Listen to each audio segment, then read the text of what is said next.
Mobil ditumpangi Kapolres Goa, AKBP Muhammad Aldi Sulaiman terlibat kecelakaan di Jalan Poros Limbung, Tanetea, Kecamatan Bajeng, Kabupaten Goa, Sulawesi Selatan, Sulsel, Senin, 19 Mei 2025, siang. Kecelakaan terjadi saat rombongan Kapolres Goa dan personel Kodim 1409 Goa sedang dalam perjalanan menuju Kecamatan Bontonompo untuk melakukan penggerbekan tambang ilegal. Namun nahas, kendaraan mereka tumpangi ditabrak dari arah berlawanan oleh mobil Rush merah dengan nomor polisi DD 1218 GK dari arah Takalar menuju Makassar. Saat kejadian, di dalam mobil Innova Zenis tersebut terdapat 4 orang, yakni Kapolres Goa AKBP Aldi, Kasat Intel Polres Goa AKP Syahrial Yusdiansyah, sopir, dan ajudan. Kapolres dan Kasat Intel Goa duduk di bangku tengah.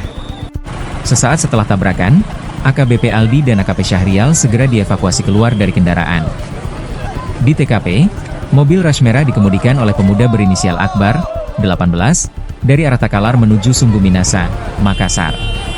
Pengendara mobil Rush merah disebut melaju kencang tiba-tiba keluar jalur dan menabrak mobil ditumpangi AKBP Aldi. Beruntung tidak korban jiwa dan luka dalam peristiwa tersebut. Usai dievakuasi dari dalam mobil, Akbar bersama ibunya diamankan polisi untuk diperiksa.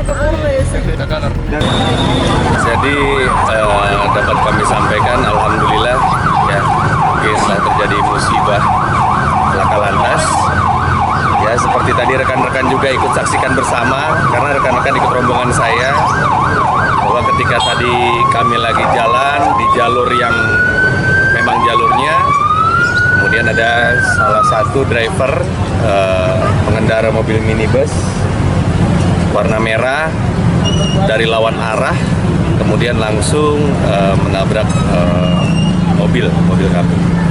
Tapi alhamdulillah dari driver yang memang menabrak mobil kami pun dalam kondisi sehat, ya tidak terjadi luka yang memang luka parah. Betul, jadi tadi ketika kami temui kenapa dia melawan arah dan tidak mengurangi kecepatan kendaraan, karena sempat sekali dia sama sekali tidak mengurangi kecepatan kendaraan karena dia menyampaikan bahwa yang bersangkutan memang ngantuk. Download Tribun X sekarang, menghadirkan lokal menjadi Indonesia.